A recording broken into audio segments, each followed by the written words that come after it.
बुलबुलपुर नाम के गांव में मोनू नाम का एक बैल रहता है। मोनू बैल हर वक्त अपना काम छोड़कर सबकी मदद करता रहता है। लोग भी बिना शर्माए मोनू बैल के बारे में सोचे अपने सारे काम उसी से करवाते हैं। अरे मोनू बेटा, जरा ये गेहूं के बस्ते मेरे घर तक पहुंचा दे। बूढ़ा हो गया हूँ, अब मुझसे ये सब नहीं होता। सुबह सुबह नाश्ता करने के लिए जा रहा भूखा मोनू बैल बिना कुछ कहे उस बूढ़े बैल का 50 किलो के गेहूं का बस्ता उठाकर चल पड़ता है और रास्ते में ऐसे बातें करते हुए जाता है।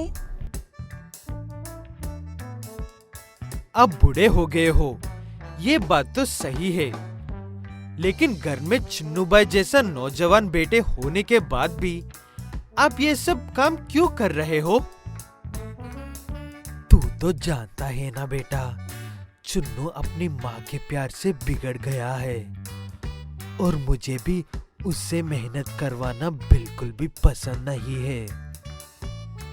उस बूढ़े बैल की बात सुनने के बाद मोनू बैल यूं ही कह देता है कि वो भी तो उसके बेटे जैसा ही है, फिर उससे ये मेहनत क्यों करवा रहा है?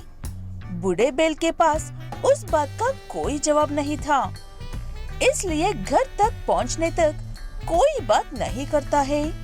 मोनू बैल भी और सवाल किए बिना गेहूं के बस्ते को बूढ़े बैल के घर के पास रखकर वहां से चला जाता है और बाजार में एक दुकान में डोसा खा रहा होता है। तब वो दुकान वाला बैल, मोनू बेटा, डोसा खाने के बाद मेरे लिए 4 पानी के कैंस लेकर रख दे।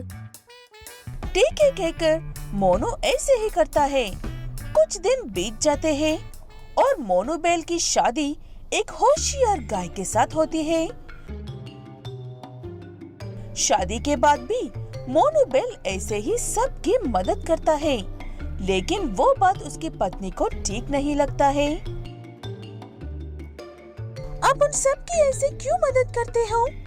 उन्हें तो आपकी कोई परवाह नहीं है। सब्जी लेकर आने के लिए जाते हो और शाम तक नहीं आते हो।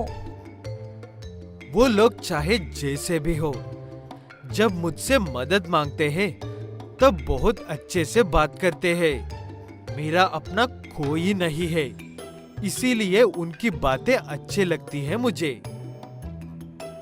अपने पति की बातें सुनकर मोनू बैल की पत्नी पहले तो दुखी होती है, उसके बाद किसी भी मदद करने की कोई जरूरत नहीं है, अब मैं हूँ कहती है। ठीक है कहकर उस दिन से मोनू बैल अपने काम से काम रखता है। अरे मोनू बेटा, जरा ये गेहूं का बस्ता मेरे घर तक पहुंचा दे। बूढ़ा हो गया हूँ, अब मुझसे ये सब नहीं होता है। नहीं चाचा जी, मुझे कुछ काम है, फिर कभी मदद करूंगा आपकी। ये क्या बेटा, तुम मेरी बात नहीं मान रहे हो? क्या हो गया है तुम्हें? जब से तुम्हारी शादी हुई है तुम पूरी तरह से बदल गए हो। हाँ, मैं बदल गया हूँ, वो इसीलिए क्योंकि शादी के बाद मेरी जिम्मेदारी बढ़ गई है। मुझे अपनी पत्नी का ख्याल भी तो रखना होता है ना।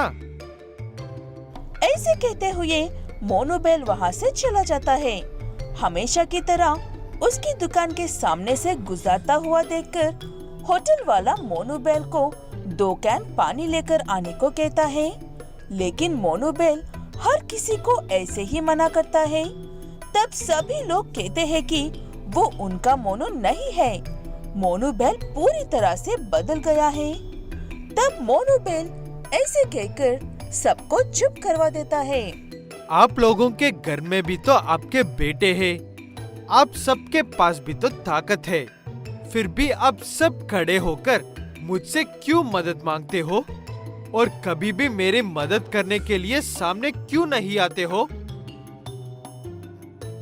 मदद नहीं करनी है तो मना कर दो, यूं बातें क्यों सुना रहे हो मोनो?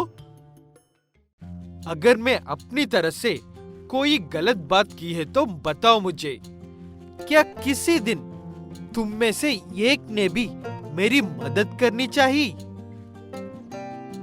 मोनोबेल के सवाल का किसी के पास भी कोई भी जवाब नहीं होने पर मोनोबेल अपनी पत्नी के पास लौट जाता है। उसके बाद कोई भी मोनोबेल को अपनी जरूरत के लिए इस्तेमाल नहीं करते हैं। बहुत समय पहले एक खूबसूरत जंगल हुआ करता था। उसमें एक चिड़िया अपने बच्चे के साथ एक पेड़ पर रहता था। उस चिड़िया का नाम कोयल है और उसके बच्चे का नाम गुगु। कोयल एक गरीब चिड़िया है, इसलिए भोजन के लिए इधर उधर भटकते हुए बहुत मेहनत करती है। जो भी मिलता था वो लाकर गुगु को खिलाती थी। कोयल बहुत ही अच्छी पंछी है। उसके पास जो भी है उसी में अपने बच्चे को प्यार से देख लेती है। उसी जंगल के करीब में एक गांव था। उस गांव में एक बहुत ही बड़ा पेड़ था। वहाँ पर सोफिया नाम की एक कौवा अपनी बेटी लिली के साथ रहती है। सोफिया का घोंसला काफी बड़ा था और वो गांव में ही होने की वजह से खाने के विषय में कोई दिक्कत नहीं थी। लेकिन अपनी बेटी के लिए हमेशा किसी तरह के खाने की तलाश में रहने की वजह से काफी थक जाती है और शाम को अपने घोंसले में पहुंचते ही सो जाती है। इसलिए लिली के साथ वक्त बिताकर उसके साथ बातें करने के लिए सोफिया के पास वक्त नहीं होता था। ऐसे एक दिन सोफिया खाने लेकर घर पहुंचने के बाद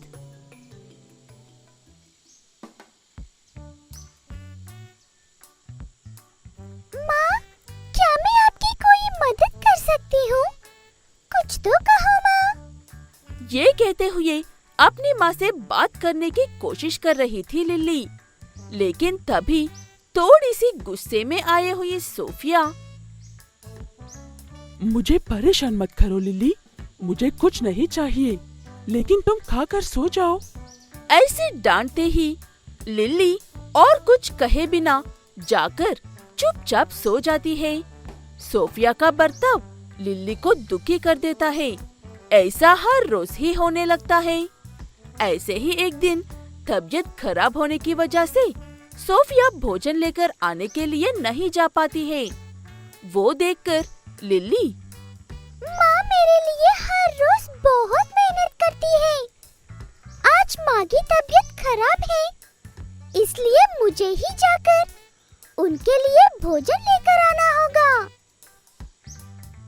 ये कहते हुए लिली सोफिया को बताए बिना अपनी माँ के लिए कुछ खाने के लिए लेकर आने के लिए बाहर चली जाती है। ऐसे जाते जाते खाना लेकर लौटते वक्त रास्ता भटक कर जंगल में चली जाती है लिली। तभी उसके बच्चे के लिए खाना लेकर आने के लिए जा रही रास्ता भटक कर रो रही लिली नजर आती है। तभी लिली के पास जाकर, कौन हो बेटा तुम? यहाँ पर क्या कर रही हो और रो क्यों रही हो? मैं अपनी माँ के लिए खाना लेने आई थी, लेकिन अब रास्ता भटक गई हूँ और घर लौटने का कोई रास्ता नजर नहीं आ रहा है। ऐसे रोते हुए बता रही लिली से, तुम दुखी मत हो बेटा, मैं तुम्हारी माँ को ढूंढती हूँ, ठीक है ना? मेरा घर यही पास में है, चलो वहाँ जाते हैं। ये कहते हुए लिली को अपने घोंसले में लेकर जाती है। यहाँ पर अभी नींद से जागी हुई सोफिया को अपनी बेटी नजर न आने पर घबराते हुए उसे ढूंढने लगती है। अपनी माँ के साथ किसी और को आते हुए देखकर गुगु कोयल से ये सवाल करती है, माँ, ये कौन है? इनका नाम लिली है बेटा, अब से ये तुम्हारी दोस्त है। ये कहते हुए उसने जो थोड़ा सा खाना लाया था वो अपने लिए थोड़ा सा भी रखे बिना लिल्ली और गुगु को दे देती है कोयल। उस प्यार को देखकर लिल्ली की आंखों में आंसू आते हैं। अगले दिन सुबह, लिल्ली बेटा, तुम यही रहकर गुगु के साथ खेलो। मैं जाकर तुम्हारी माँ को ढूंढ कर लाती हूँ। मेरे लौट कर आने तक अपना ख्याल रखना। ये कहते हुए कोयल सोफिया को ढूंढने के लिए जाती है और रास्ते में सबसे पूछते हुए जाती है। उस रास्ते में रामू नाम का तोता मिलता है कोयल को। रामू, क्या तुम्हें मेरा बच्चा खो गया है कहकर घूमती हुई कौवा नजर आई है सफर में? हाँ, अभी कुछ देर पहले ही आई थी, इस तरफ गई है। तुम्हारा बहुत बहुत शुक्रिया रामू तोते। ये कहते हुए उसी रास्ते पर आगे जाते हैं कोयल। तब वहाँ पर आगे एक पेड़ पर बैठकर रो रही सोफिया नजर आती है कोयल को। उसे देखते ही उसके पास चली जाती है। आप ही सोफिया हो ना? हाँ, मैं ही सोफिया हूँ। लेकिन आप कौन हो और मेरा नाम कैसे जानती हो? मुझे आपकी बेटी लिल्ली ने बताया है। लिल्ली अब कहाँ पर है? वो ठीक तो है ना? चिंता मत कीजिए, लिल्ली फिलहाल मेरे घर में और सुरक्षित है। आप मेरे साथ आओ। ये कहते हुए सोफिया को लेकर वापस अपने घर लौटती है। जाते वक्त रास्ते में थोड़ा सा भोजन भी ले लेती है। ऐसे घर पहुंचने के बाद वहां पर लिल्ली को देखकर सोफिया लिल्ली को अपने गले लगा लेती है। उन्हें देखकर खुश होती है कोयल। उसके बाद कोयल लाए हुए भोजन को लिल्ली और गुगु को आधा आधा देती है। इतना सारा प्यार देखकर सोफिया की आंखें आंसू से भर जाती हैं और वो लिल्ली के साथ गुगु को भी अपने साथ लेकर जाती है। ऐसे तब से उन्हें खाना लेकर आने के लिए सोफिया जाती थी और घर के पास रहकर दोनों बच्चों का बहुत अच्छे से ख्याल रखती है। ऐसे गुगु और लिल्ली को अच्छा खाना और ढेर सारा प्यार मिलता था।